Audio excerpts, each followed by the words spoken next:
Bonjour à tous, je vous fais cette petite vidéo. En fait, c'est pour répondre à quelqu'un qui a laissé un message, enfin un commentaire sur une vidéo, puis qui l'a effacé. Mais j'ai reçu un mail avec l'intégralité du message. Alors, c'est pour Julien76. Alors, Julien76, bonjour. Tu écrivais dans ton message, d'ailleurs tu l'as supprimé, je ne comprends pas pourquoi, parce que je t'aurais répondu. Tu écris dans ton message que tu n'as pas apprécié la façon dont je parle des journalistes qui ont des diplômes et qui font bien leur travail.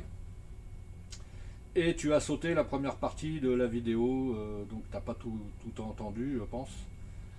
Dans cette vidéo, je ne l'ai pas réécouté moi-même, hein, mais il me semble bien avoir dit qu'il y avait deux sortes de journalistes. Il y a les journalistes qui écrivent dans les journaux, j'ai bien précisé, et les journaleux qui écrivent dans des torchons. Donc les journalistes sérieux qui font bien leur boulot, avec ou sans diplôme, hein, parce que si on est un idiot, on peut avoir tous les diplômes du monde, on reste un idiot.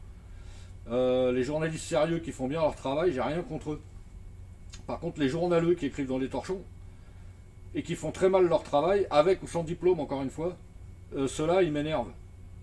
Et je suis pas le seul, parce que c'est des gars qui répandent des fausses informations sans aller vérifier leurs sources. Bon, c'est pas des journalistes d'investigation, c'est sûr. Tu me dis ensuite que ces informations, il les a certainement obtenues de la RATP elle-même. C'est possible. C'est possible. En attendant, si je pars de ton principe, le gars, qu'est-ce qu'il a fait? Il a dit, tiens, je vais casser du sucre sur le dos des agents de la RATP, parce que c'est souvent le cas, hein, les journalistes, ils nous cassent du sucre sur le dos, ils répandent des fausses rumeurs à notre sujet, pourquoi ils nous aiment pas, je sais pas. Bref, donc qu'est-ce qu'il a fait le gars? Il est allé au siège social de la RATP à Bercy. Il a frappé à 2-3 portes. Il a dit, vous pouvez me dire combien de temps ils travaillent, combien de temps ils conduisent par jour les chauffeurs de bus chez vous? Et puis il est certainement tombé sur un cadre grassement payé qui lui a répondu un truc, ça se trouve, en plus il en est peut-être même pas sûr le gars, donc vous voyez. Bon, bref. Et puis le journaliste, donc une fois qu'il a eu son information, ça lui a pris 5 minutes, 10 minutes maximum, il est parti à son journal, puis il a commencé à rédiger son article. Voilà.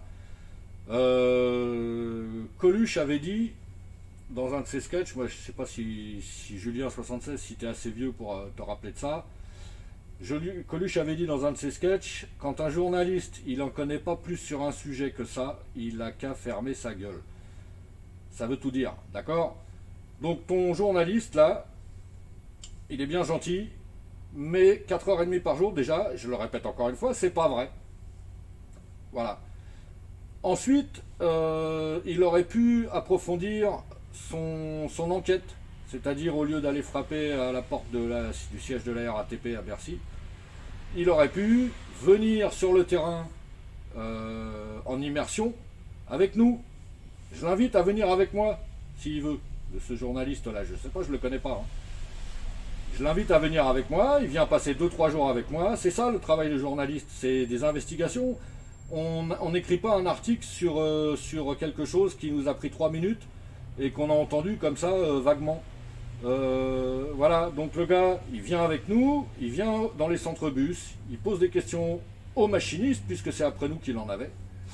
Il vient poser, il vient discuter avec les machinistes, il vient sur le terrain, il monte dans les bus, il fait tout un service avec nous, il fait ça 2-3 jours pour se rendre compte de ce que c'est que le boulot de machiniste, et après il pourra parler. Tu vois, voilà, donc je répète encore une fois, les journalistes sérieux qui font bien leur boulot, il y en a, ça c'est sûr, mais il y a aussi des baltringues, je le dis comme ça, les mecs c'est des baltringues, ils font leur taf à moitié, hein, quand on a des informations comme ça, on vérifie avant de balancer ça à la télé. Et puis à la télé, c'est pareil, ils auraient pu étoffer leur truc au lieu de dire les chauffeurs de la RATP conduisent 4h30 par jour, maximum. Maximum. C'est aussi ça le maximum qui énerve les gens, tu vois. Donc voilà. Donc je te répète. Alors tu m'as dit, oui, j'ai été insultant, effectivement, j'ai été insultant. Parce que ça fait des années. Moi je suis depuis 95 à la RATP, donc là je vais bientôt partir. J'ai fait la grève en 95, 3 semaines, je venais d'arriver, ça faisait pas longtemps. Et les journalistes, ils sont toujours en train de nous dénigrer et de nous casser du sucre sur le dos. Je ne sais pas ce qu'ils peuvent bien avoir contre nous, agents RATP, je ne sais pas, je ne comprends pas. Bref, donc Julien, 76, le journaliste, alors c'est peut-être toi le journaliste, hein, je ne sais pas. Hein. D'accord? Bon, alors je te le répète encore une fois. Moi, j'ai pas de diplôme. J'étais bon à l'école, tu vois. Mais j'ai arrêté tôt parce que ça me saoulait. Si j'avais continué, j'aurais certainement obtenu mon bac, j'aurais certainement fait des études un peu plus longues. Et puis aujourd'hui, je serais gratte-papier dans un bureau. Voilà, donc bon, à l'époque, ça m'intéressait pas. Et je te le répète encore une fois, un journaliste, il peut avoir tous les diplômes du monde. Je vais être franc, s'il est con au départ, ben, il restera con tout le temps. Hein, c'est comme encore je vais te citer encore un autre humoriste qui a dit, il paraît que la drogue multiplie les capacités par 10. Qu'est-ce qui se passe quand on est con au départ? Tu vois? Donc le gars, il peut avoir tous les diplômes du monde. Bah, s'il est bête, il est bête. Même avec ses diplômes, il restera bête. Voilà. Donc, j'ai rien contre toi, Julien 76. Hein, c'est pas le propos. Mais je voulais réagir parce que je te l'ai dit, les journalistes, ils nous aiment pas. On sait pas pourquoi. Hein. Faudrait qu'ils nous expliquent. Mais donc on travaille pas du tout 4h30 par jour maximum. Et puis ce qui compte aussi, il faut le préciser, c'est le temps de présence effective au travail. C'est pas seulement le temps de conduite. Il arrive sur certains services, il arrive effectivement sur certains services que on conduise 4h40, 4h50, 5h.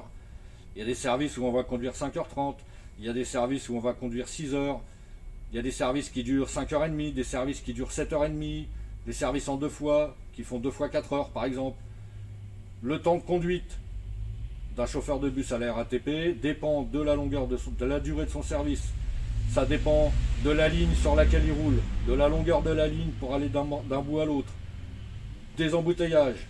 Il y a tellement de paramètres qui rentrent en compte qu'on ne peut pas balancer à la télé comme ça. Les chauffeurs de bus à la RATP conduisent 4h30 par jour maximum. C'est pas possible. C'est pas possible. Il faut, je le dis encore une fois, il faut qu'ils viennent avec nous. Il faut qu'ils viennent voir. Il faut qu'ils viennent se rendre compte. Voilà, c'est ça, un journaliste d'investigation, c'est ça qu'il fait. Il vient sur le terrain. Il fait pas simplement que de frapper à une porte, poser une question et rentrer chez lui écrire son article, tu vois. Voilà, c'est ce que je voulais te dire, Julien 76. Je suis désolé si ça t'a blessé, mais les journalistes, franchement, il y en a certains, il ferait mieux d'aller faire autre chose, tu vois. Voilà, bon, bonne continuation.